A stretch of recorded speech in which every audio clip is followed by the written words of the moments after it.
Pasadena, California, near Los Angeles, where Black Lives Matter activist Jasmine has just been sentenced for a charge she was convicted of last week, a charge formerly known as attempted lynching.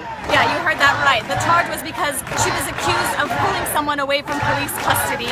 This is a charge that was historically used against lynching mobs when they grabbed black people out of police custody to lynch them. So the very fact that she's the first black person to ever be charged, even tried with this, everyone here has been calling gross miscarriage of justice and a perversion of justice. The sentence just came down. She was facing 1 to 4 years. Her sentence is 90 days, 18 days credit served, and 3 years of probation.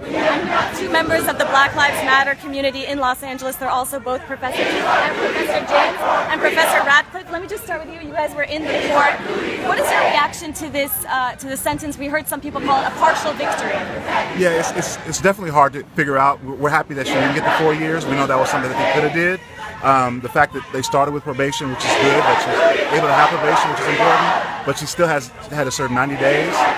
So we're not fully happy with that, and we want to definitely appeal this. But we know that, because of the outpouring of everybody here, of this over 100,000 signatures on petitions, those were all big things that helped to make the judge recognize that, the 4 years was just not an option. Yeah. And so we're happy that we got the 90 days, but we still believe that she should have had time served, and she should have been able to leave today. So we're still going to fight to make sure she can get out. Definitely. You mentioned all the people here. There have been hundreds of people here all morning from all walks of life, very different coalitions, all chanting free Jasmine Richards. What they see carried out here is, as I said earlier, gross miscarriage of justice. The very fact that she was charged with something that up until very recently had been called lynching, and she is a black woman. Can I just get you to comment on what many people have called the absurdity of that? It is absolutely absurd. One has to recall that the whole purpose of lynching was not only to punish the offender, usually for the crime of daring to resist oppression, but it was also to warn communities away from standing up for their own rights and their own humanity. The bodies were left swinging for a reason, and that was to oppress political, personal freedom. This is what happened today. Today, this activist was prosecuted under this absurd, not an absurd law. The law is not absurd. It was an absurdity that she was prosecuted under it. And so the injustice of that prosecution and certainly conviction weighs quite heavily on us, even though we claim a partial victory because of the people's resistance. Just for some background on Jasmine Richards, for anybody who's tuning in right now, Jasmine Richards is a 28-year-old founder of Black Lives Matter here in Pasadena, very, very active in the community in terms of organizing, also very vocal when it came to police brutality, very challenging of the system. And so what a lot of the people that we've spoken here have said is that she was a target of the Pasadena police, and members of Black Lives Matter have called her the first political prisoner of Black Lives Matter. So I want to ask you guys, what message does this send to you guys as a community? It sends a message that we must be prepared for the power of the state to be fully willing to suppress political dissent, and that we must be willing to stand and to gather others to stand with us. In some ways, it actually encourages me. The fact of all of these people out here united in their opposition to the atrocity really absolutely balances for me the absurd sign of this prosecution as well as the absurdity of Donald Trump and life. There are many of us, and we will not be defeated. We are part of an unbroken chain of resistance, and we will absolutely continue to uphold that tradition. We know that this country has a legacy of targeting civil rights activists, moving back to Martin Luther King Jr.'s day, Malcolm X. Is that going on right now today with Black Lives Matter? Yes. We definitely think so. We think that, Jasmine, when she was arrested she wasn't arrested on the day it happened, but she was picked up a couple of days later. But we understand that during the time when the so-called riot and the so-called lynching took place, actually they'd been focused on her the whole time. Like, there were actually police cars there for 4 hours. They had a peace march beforehand, so the police were there the whole time. There were helicopters overhead, and so there was definitely an antagonistic attitude towards Jasmine, because she's been very outspoken about Kendrick McDade, who was killed here in Pasadena, and so because of that, they saw her as a threat. Kendrick McDade, of course, was unarmed African American who was for him in the park, unrelated to the incident that took place. Definitely. And so, you know, it's just, she had been out there and she'd been very vocal and she had been very militant. And she's so inspirational. She could talk to all different, you know, sectors of society. She could go to the universities and reach the students and the professors. She can go to the community, to the hood, if you will, and talk to people and get people to move. And I think they see her as a threat. And particularly with young people. Young people. She's amazing with young people. And, definitely. And she would energize people that had never been involved in any kind of political protest or march or anything to become so. She's an amazing young woman, and I'm proud to stand up for her and with her. And we want her home. Free Jasmine. I just want to say one more thing. For anyone who's unfamiliar with the story of Jasmine Richards, we're out here today where she has just been sentenced in Pasadena. We did a video earlier on AJ Plus. Folks back in San Francisco will link it in the comments right now. But I heard something, and that is the prosecutor in the courtroom compared Black Lives Matter to the KKK? Yeah, during her closing arguments. She was saying that what happened was no different than what she did was no different than what the KKK did, right? And so it's this idea of trying to malign, and, you know, like the word terrorist was used a couple times. A lot of different things to make Black Lives Matter look like it's just, you know, this anti-human organization. And so that's what I think the prosecutor tried to do. It worked for a lot of the jurors, but actually one juror number 6, came back and said, even though he won and actually got her to be guilty, he regrets that and he wanted to have the least amount of sentence. So he understood what he did was problematic, and so it was good to hear that he was in support of Jasmine after that. We know one other thing from this case.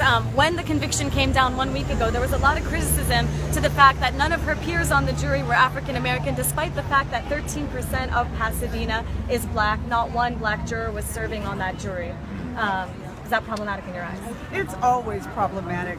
It's really easy in cases like this, it seems, to exclude blacks from serving on juries, and yet it doesn't seem to be so easy to exclude whites. It reminds me really of the Trump's comment about his judge being Mexican American. Somehow race makes you unable to do your job as a judge or a citizen, but whites are exempt, you know, from that. Yeah. So it's really, really problematic message to send.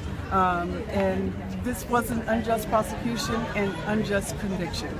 Absolutely. It will be appealed, and we will not stop resisting political oppression, and Black Lives Matter. We have the right to protect that. And one more thing, we want to make sure that everybody knows that Jackie Lacey, who's the district attorney of the county of Los Angeles, had the power to intervene in this. She could have came in and said, no time. She could have said, we're not going to bring this to trial. Absolutely. But she didn't do that. So we want to make people know, right now she's running unopposed, right? So today she's on the ballot unopposed, but we're not going to sit back and we demand that she intervenes, or we're going to get people out there to make sure that no one votes for her come in November, because right now she has nobody just running against. I guess if she wins today, she might actually be the district attorney, right? Yeah. Right. So we still, if you haven't voted yet, you know, and you're in Los Angeles County, go out there and, you know, put no confidence. You know, don't vote for her. No confidence. I'm not going to vote for her, so I think I'm suggesting people don't vote for her as well. Yeah, the significance of this day being California's primary day definitely hasn't been lost upon the folks here who are, as they're saying, exercising their right to democracy. Professor James, Professor Radcliffe, thank you so much. Members of Black Lives Matter LA, as well as professors in the area. Yes. Thank you so much for talking to us. Thank you. Can you tell the audience, for the people that are not joining what the for those who are sentence just tuning in right now, we're in Pasadena, California, which is in the greater There's a lot of beeping of support right there. Pasadena, California, in the greater Los Angeles County, where Black Lives Matter activist Jasmine Richards has just received her sentence of 90 days in jail with 18 days credit that has already been served. She had been convicted of a charge formerly known, or up until recently called, felony lynching. A law that was meant to protect people. It was put on the books in the 1930s, meant to protect black people who were yanked out of police custody by white lynching mobs, who of course then proceeded to hang them, beat them, burn them, everything. So the very fact that this charge was brought against her for allegedly attempting to pull a girl out of police custody back in August 2015, folks here called absurd, a perversion of justice, and disgustingly ironic. The sentence just came down. Folks here are calling it a partial victory. Of course, they believe she deserves no jail time. She will get 90 days of jail time, 18 days already served, and 3 years of probation. What they're hoping for is that it will ultimately be appealed and reversed. If you guys want to get a sense of the scene, I'll just have Shadi, who's with me right now. Shadi, hear me just walk around to show you. I'm going to get in the street and I'll probably get yelled at. We're just going to walk here really quickly. Okay, on the left side. There are hundreds of people from all walks of life. Very, very broad coalition of people who've been here since more than 2.5 hours, all morning long, chanting "Free Jasmine," "Black Lives Matter," "Free Jasmine." They want to see her free. Make sure you stop with the power of the air.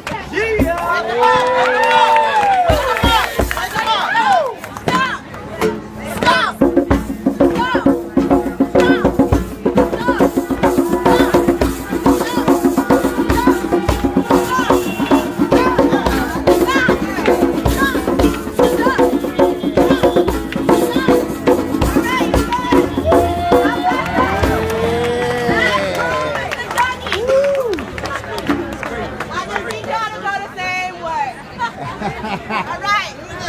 So, which way y'all want to do street? Street. Okay, so start with, start with the building first. Yeah, I know, I'm just trying to see.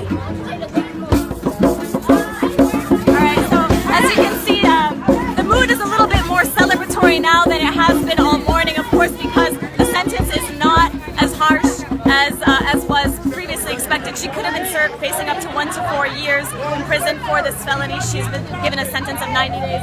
So as you can see, folks here are kind of celebratory. They haven't gone anywhere. Just let it roll anymore. Building street, building street, building street, street. All right. Here we go now. Here we go now.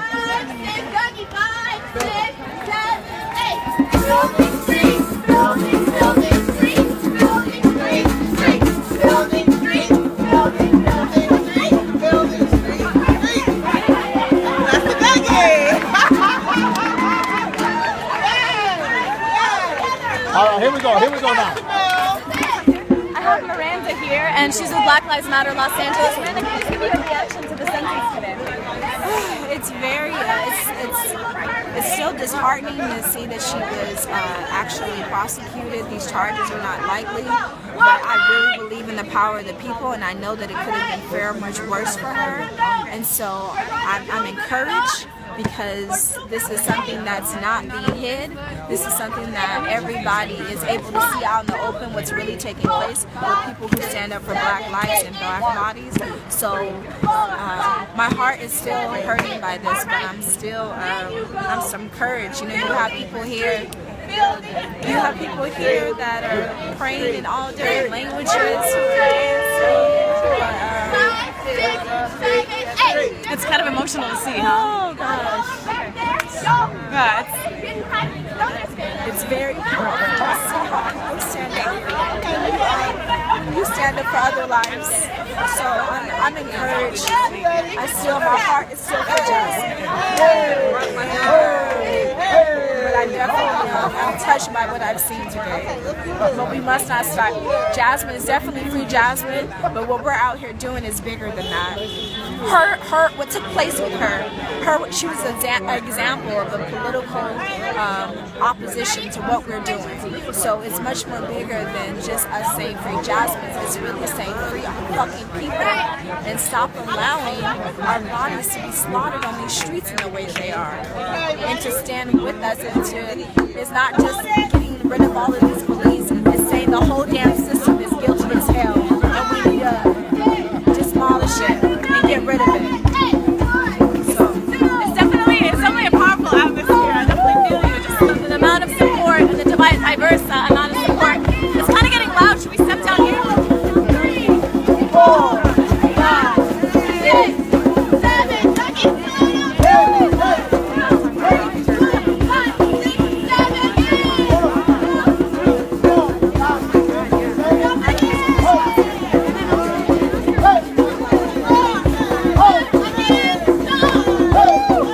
She first wanted you to comment on the joy, black joy. There you go. Just the use of dance and music.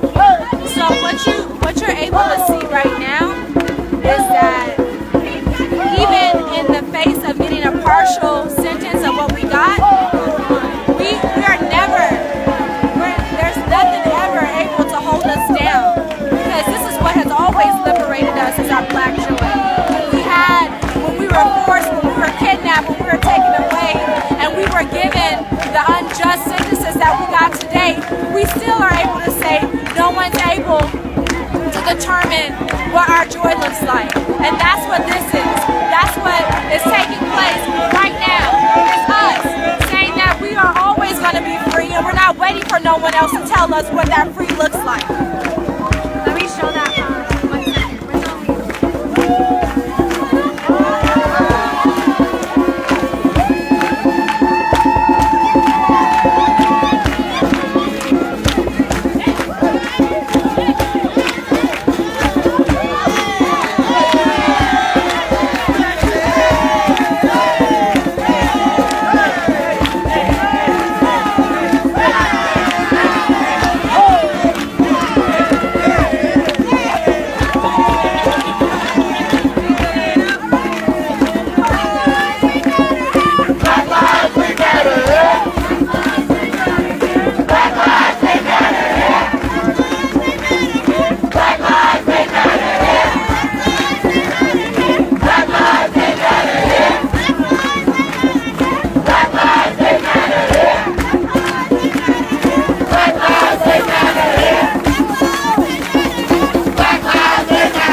of a charge formerly known as felony lynching, just received her sentence today, 90 days in prison, with 18 days already served. That's a lot better than the 1 to 4 years she was facing for this conviction.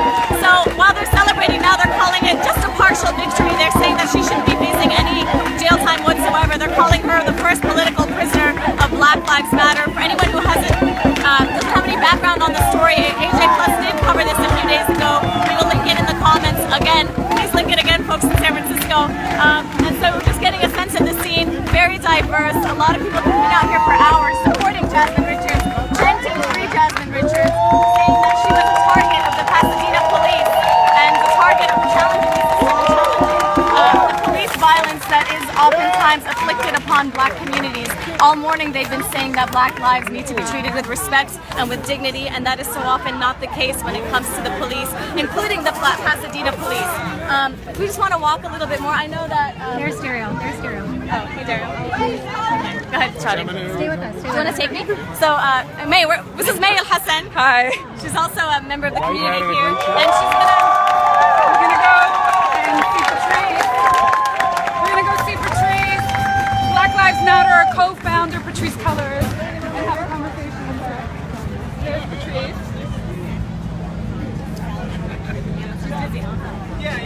So just tell us who we're going to talk to Yes. Or have her tell us who we're going to Yeah, so May, you're out here. You're obviously in solidarity. What is first of all, what brought you out here in the first place? Well, I've been working in the community around social justice issues for decades, and I've been in solidarity and in allyship with Black Lives Matter. And actually, I ended up co-organizing a trip with Ahmed Abu Zaid to take Black Lives Matter activists to Palestine, and I became close with Patrisse Cullors. So she's become a dear friend of mine. She's co-founder of Black Lives Matter, a hardcore organizer here around prison abolition. She's been doing that for decades. This organization, Dignity and Power Now, which is based in Los Angeles, is one that she founded as well. So this is Patrisse's life's work, and she's out here today, and hopefully you get a chance to Done. Are you guys done talking to her? Or are you? Okay, cool. Hi, Patrisse. Yeah. We're live on AJ Plus. I'm Dina Takuri. Nice to meet you. Thanks for coming out, y'all. Thank you for speaking to us. If I could just get your reaction real quick to the sentencing that we heard. I'm gonna say this is a partial victory. In our current political climate, we would have seen Jasmine Richard get prison time. The difference between prison time and jail time means under a year. Prison time means going to state prison, getting a state prison sentence. Jasmine did not receive that, and she couldn't. So 90 days of jail time is not what we wanted. We wanted her to be released today. She shouldn't have been convicted in the first place. But with that, it is important to say that it's because we were able to gather 80,000 signatures, get letters from across the country, bring out hundreds of people, that the judge herself was clear that Jasmine did not deserve 6 months jail time, which is what the prosecution wanted. Another victory that I will say is Jasmine organizes at the park in Northland, Pasadena. That park is the headquarters for Black people in Pasadena. And the prosecution was saying they wanted her to stay away from that park. They're ordering a stay away order. Obviously, defense rebutted that, and the judge said, actually, Jasmine, you are allowed to go back to that park. And she broke down in tears, because that's where she has both loved and lived and played and worked with her community. So to take that from her is like taking the spirit of BLM Pasadena away. For those who are unfamiliar and don't really have the necessary background on the case, can you explain what exactly she was accused of? And also, what is the significance of pulling your people away from police when it comes to the Black community? So Jasmine was convicted of attempted lynching, which is a law that was really developed and created to protect Black people. It was a law that was developed and created so that when white mobs were literally pulling Black people out of police custody and trying to, police trying to keep Black people safe, and white people were pulling them out of the mob, it was supposed to protect us from white mobs. So to say that she was lynching somebody is not just ironic, it's dangerous. And she was facing anywhere from 6 months of jail time to 4 years of state prison time. And what we saw today was, I think, the power of Black folks and our allies coming together and saying, we're not going to allow this. We're not going to allow for this Black woman to face prison time. We think she should have come home, but when she gets home, which will probably be in about 30 days, we better believe that Jasmine will be back out in the streets organizing BLM Pasadena. We heard a lot of impassioned speakers this morning, and one of them, the pastor, I believe, was saying that this is the American injustice system, and he was speaking about Brock Turner, the Stanford University student, the white one, the swimmer who raped a woman and received a lenient 6-month sentence, and he was comparing that to what Jasmine is facing and could be facing. Do you have any comments on that? What I will say is I'm an abolitionist. I believe that the current prison system and police system is just sort of perpetuating what we've had enslavement in this country. And so what I do think we should be doing is calling for a complete overhaul of the system. I do think what we should be doing is really challenging and pushing the narrative of public safety. A public safety is not a badge and a gun. Public safety is our ability to organize our communities, our ability to have access to jobs, access to healthcare, access to food.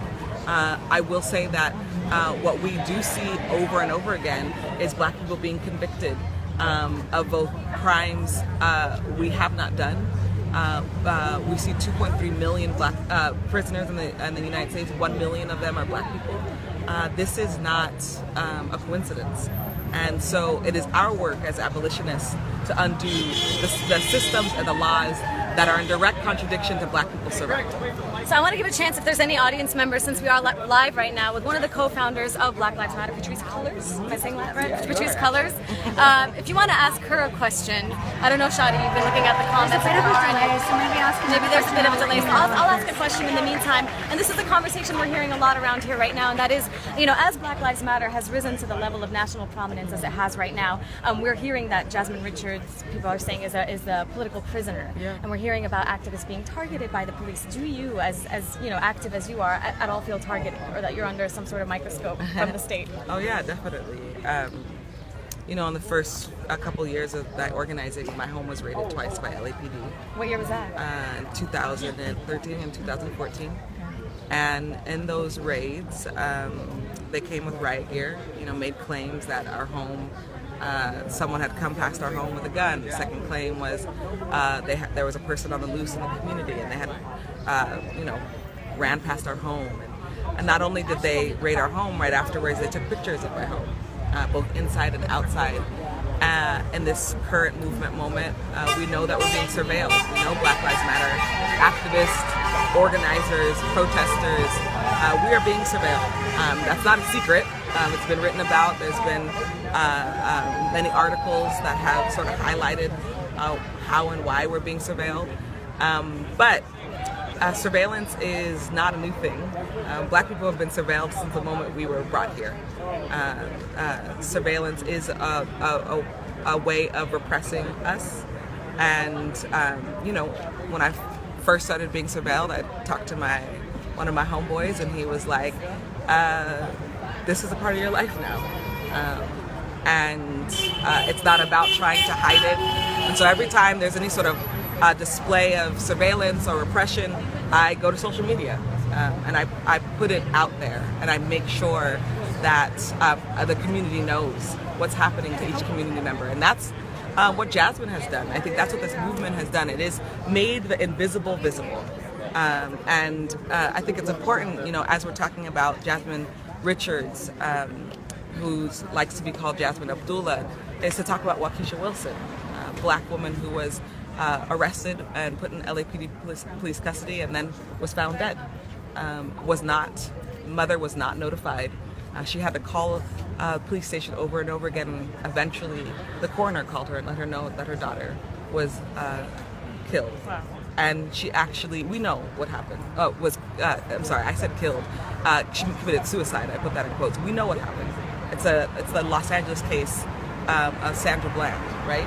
And so we are in this moment where LA and LAPD and the LA Sheriff's Department has tortured, killed, brutalized, harassed, and terrorized Black people in this county. And this case allows for us to have a much broader conversation. Thank you so much. If you're just tuning in right now, I'm talking to Patrisse Cullors, who is one of the 3 co-founders of Black Lives Matter. We're in Pasadena, outside of the Superior Court, where Black Lives Matter Pasadena activist Jasmine Richards just received her sentence of 90 days. So folks out here are calling it a partial victory. It's definitely calming down a bit. Maybe there's a speaker over there. I'm not quite sure what's going on. Thank you so much, Patrisse, for talking to us. Was there a question for her? Yeah, so can we just end our broadcast with one question to you? Perfect. So we have a question from viewer Lauren Ashley, and she wants to know, what can we do in our community to help the movement? There was a question right before her where a Latino viewer was asking, what can Latinos do? So I think it's sort of like a lot of the audience members are wondering what they can do to support. What I'll say to Black activists is join a local chapter. At this point, we're at 40 plus. What I'll say to folks who you don't have a chapter, start a chapter, and we'll help assist you with that. You can find us at blacklivesmatter@gmail.com. Send us a direct email, blacklivesmatter.com. You can send us an email through our website. And then what I'll say for allies, join or start ally support groups. There are dozens across the country where allies of Black people have come together in support of Black lives. And we've seen many examples, whether that's allies coming together to help with logistics for actions, to help bring their comrades together to get signatures for Jasmine. We had, I think, over 20,000 API folks sign. Can you clarify what API is? Asia Pacific Island. We had 20,000 Asia Pacific Islanders sign the petition in support of Jasmine being freed and no jail time. And so there are ways in which allies can start getting information to develop and create a narrative that's for Black lives culturally, but also concretely. Thank you so much. Thank you, Patrice. Speaking of allies, we've been hearing honks all day of allies supporting Jasmine Richards. Okay, I'm going to wrap up right now. Dina Tukuri out here with Shadi Rahimi and my colleague Daryl Medina. We've been broadcasting outside of Pasadena's courthouse where Jasmine Richards received her sentence. Thank you so much for watching. Make sure you watch the rest of our coverage on AJ Plus all day.